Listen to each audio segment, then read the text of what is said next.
Sumainyo ang Panginoon. At sumayo rin. Ang mabuting balita ng Panginoon ayon kay San Mateo. Papuri sa iyo, Panginoon. Noong panahong iyon, sinabi ni Jesus, "Saba ninyo, mga iskriba at mga pariseyo, mga mapagpaimbabaw, ang katulad ninyo ay mga libingang pinaputi, magaganda sa labas, ngunit sa loob ay puno ng kabulukan at buto ng mga patay. Ganyan-ganyan kayo. Sa paningin ng tao'y mabubuti kayo. Ngunit ang totoo, punong-puno kayo ng pagpapaimbabaw at kasamaan. Saba ninyo mga iskriba at mga pariseyo, mga mapagpaimbabaw, ipinagtatayo ninyo ng mga libingan ang mga propeta at ginagayakan ang mga puntod ng mga taong namuhay ng matuwid. At sinasabi ninyo, kung kami sana'y nabuhay sa kapanahunan ng aming mga ninuno, hindi namin ipapapatay ang mga propeta. Sa sinabi ninyong iyan, inaamin ninyong kayo'y mga anak ng mga nagpapatay sa mga propeta. Sige, tapusin ninyo ang pinasimulan ng inyong mga ninuno." Ang mabuting balita ng Panginoon. Pinupuri ka namin, Panginoong Jesucristo. Isang magandang gabi po sa inyong lahat. Ngayon po ay Miyerkules ng ika-21 linggo sa karaniwang panahon at kapistahan ni San Agustin, isang obispo at pantas ng simbahan. Si San Agustin, ang anak ni Santa Monica na siyang ating ipinagdiwang kahapon sa pamamagitan ng palagiang pagdarasal sa loob ng mahabang taon na hindi nilubayan ni Santa Monica ng panalangin ng Diyos na ang kanyang asawa at anak ay magbago. Kaya si San Agustin ay bunga ng panalangin ng kanyang ina, kung kaya't siya po ay na-convert sa pananampalatayang Kristyanismo mula sa pagiging pagano o hindi kumikilala sa Diyos, namumuhay sa mga makamundong pamamaraan, pero nang mabago, siya ngayon ay napabilang sa mga obispo ng simbahan at tagapagturo sa atin pong pananampalataya. Kaya sa tulong ni San Agustin, nawa ay hilingin natin na mas maintindihan natin, maunawaan natin ang mensahe na atin pong narinig mula sa ating mga pagbasa. Lalo tigit ang pahayag ng ating pong Panginoong Hesukristo sa ating pong Ebanghelyo na Kanya pong sinabihan, derechahan ang mga iskriba at mga pariseyo na sila ay mga mapagpaimbabaw. Sabihin nyo nga po, paimbabaw. Ulit, paimbabaw. Yan. So, ang pag sinabing paimbabaw, ito ay kadalasan, sa mas maintindihan din nating mga pananalita natin ay yung nagiging panlabas lang. Pakitang tao lang. Parang sa ngayon, kapag mayroong mga kamera, yan, mabait ka. Pag may mga kamera, masipag ka, lalong-lalo na kapag gusto mong kumita, ibibideo mo ang mga kabutihan na iyong ginagawa. Pagkakakitaan pa yan. Marami sa panahon natin ngayon ang ganyan, ang gumagawa. Pero sabi din dito ni Jesus, na sa paningin, parang ang paimbabaw ay lagi silang nakatuon dun sa kung paano sila makikita ng mga tao sa paningin ng mga tao na maganda, mabait, masipag. Kaya nga dito, pero ang sabi, ang totoo, punong-puno kayo ng pagpapaimbabaw. Ang kausap niya dito at talagang derechahang sinasabihan, mga iskriba at mga pariseyo. Pag sinabi mga eskriba at pariseyo, mga eksperto sa batas. Lalo na pagdating sa batas ng Diyos na ipinagkaloob pa noong panahon pa ni Moises na dapat itinuturo, ipinapasa sa bawat henerasyon na hindi ito makalimutan ng mga tao. Pero sa kasawiang palad, pinarami nitong mga pariseyo at eskriba ang 10 utos. Kaya imbis maging madali ang pamumuhay ng mga tao na makasunod sa Diyos, naging komplikado. Ando na tayo doon, no? Naging komplikado na. Pero ang lalong ikinaiinis ni Jesus. Kasi di ba, pag sinabihan ka ng mga mapagpaimbabaw, di ba parang, kung, sige nga, sabihin nyo nga yung katabi ninyo, mapagpaimbabaw ka. Di ba, pag sinasabi mo, di ba, andyan yung, naiinis ka kasi. Hindi dahil lang sa galit, hindi dahil galit ka, kundi naiinis ka kasi alam mo na, alam mo kung anong totoo. Di ba? Yung paimbabaw lang eh. Focus. Yeah. Di ba? Yung, naiinis ka kasi gusto mong itama, gusto mong ituwid, na may mali, alam mong may mali, kaya kailangan mong komprontahin. Kailangan mong sabihan. Hindi pwedeng maging pleaser tayo. Kaya nga, hindi ito pleaser na, oy, baka kasi magalit, o kaya baka kasi iwanan ako, baka kasi ganito. Hindi eh. Kung talagang concern, at talaga naman si Jesus ay concern sa kaligtasan ng tao, kaya niya sinasabing ito, mga papag-imbabaw kayo.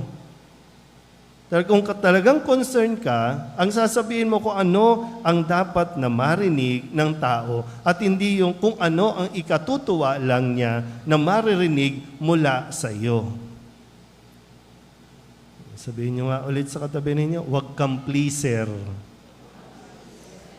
Pag sinabing pleaser ha, yung gusto mo lang na natutuwa sa iyo, kaya ingat na ingat ka sa pagsasabi, ingat na ingat ka sa gusto mo nang sabihan yung tao, kaya ayaw mo lang na magalit sa iyo.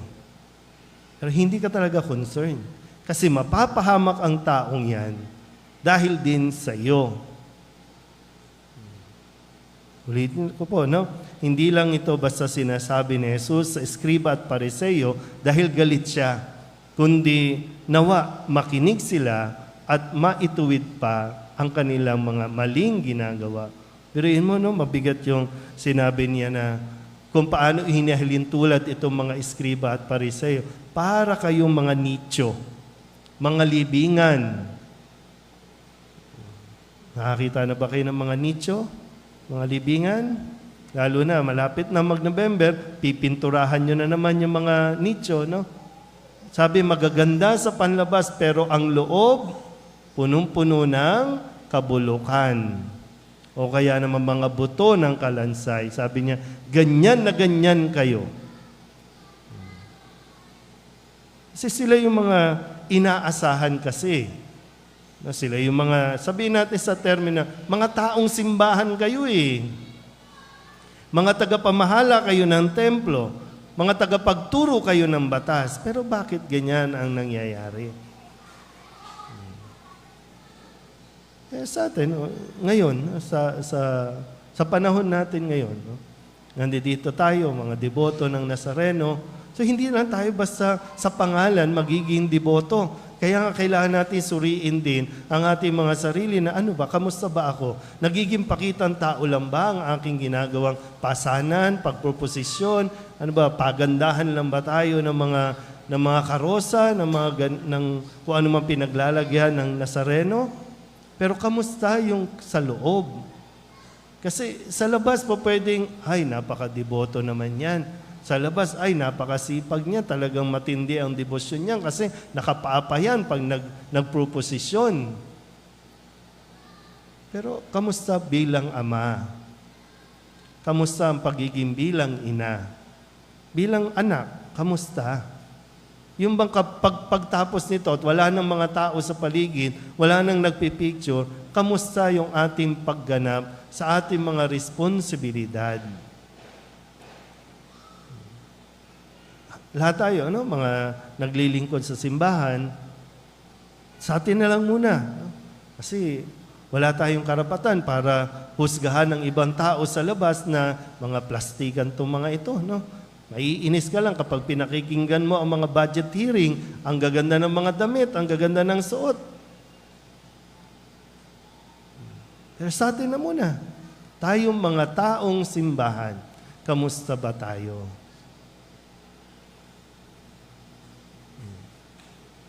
Kamusta ba? Ha? Okay ba tayo? Masakit ba? Talagang, kailangan natin akuin, Tayo na ito Tayo itong mga eskriba at pariseyo Baka lang may katotohanan dito na dapat tayong magising. Bagamat tinuturuan tayo paano magrosaryo, magsimba araw-araw. Maraming tinuturo sa atin ng simbahan.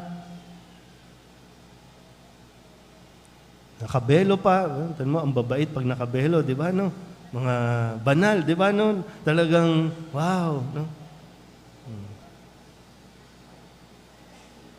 Pero, ulitin ko po, wala isa man sa atin ang pwedeng humusga sa ating ginagawa. Ito naman ay for the sake na mapagnilayan natin ito dahil ang nakakaalam niyan, ang nakakakita ng ating kalooban, ng ating intensyon, ang Nazareno, si Jesus. Pero ina-address lang ito sa lahat. Kung mayroong kirot, baka mayroon nga katotohanan na baka kailangan nga na gisingin lang tayo. Pukawin yung ating damdamin sa mga ginagawa nating ito kasi baka mauwi sa wala. Kahit maghapon pa tayo sa loob ng simbahan, pero yun nga, yung kalooban natin baka, di ba, madali kasing gumawa ng mabuti kung maraming nakakakita ang tao. Pero pag ikaw na lang at ang Diyos, yun yung dyan tumatambad yung buong katotohanan kung nagkukunwari ba tayo o talagang sincere tayo sa ating mga ginagawang pagdidibosyon, paglilingkod sa simbahan. Kasi makikita naman po talaga, kahit anong tapal mo ng kolorete sa muka, yung kalooban, lalabas at lalabas yan. Kung magaspang ang ugali mo, lalabas at lalabas yan. Hindi yan maitatago. Ano mang pagkukunwari mo, ano mang mga damdamin na naririyan na parang kapag nandyan ang tao, masaya ka, mabait ka, pero sa kalooban mo, lalabas at lalabas yan. At wala tayong maitatago sa Diyos. Kaya nga sinasabi, kung salbahe ka, edi salbahe ka. Sige, tanggapin mo, salbahe ka Kasi doon magsisimula yung pagbabago. Yung makita natin na nagkamali tayo. Makita natin na may mali sa ating ginagawa. At doon lalabas na yung pagsusumikap na maging mabuti. Ganyan. Gaya ng nasabi ko, ganyan si San Agustin. Walang yayan si San Agustin. Bago naging San Agustin yan, walang hiya yan. Lahat na ng bisyo, marahil nasubukan niya na. Pambababae, nasubukan na rin niya yan. Pati nga pagpatay, nagawa na rin yan. Pero binigyan ng pagkakataon ng Diyos na maituwid at maitama. Dahil nakita niya mismo sa sarili niya na wala Kaya nga sabi, hanggat hindi ko nasusumpungan ng Diyos, hindi ako magkakaroon ng kapahingahan. Yan yung katotohanan.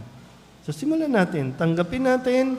Kung mayroong mali sa atin, tanggapin mo. Kung may pagkukulang sa iyo, tanggapin mo. Kung may kasalanan ka, tanggapin mo sa kalooban mo. At sapat ang grasya ng Diyos para mapagbago tayo nito. Amen?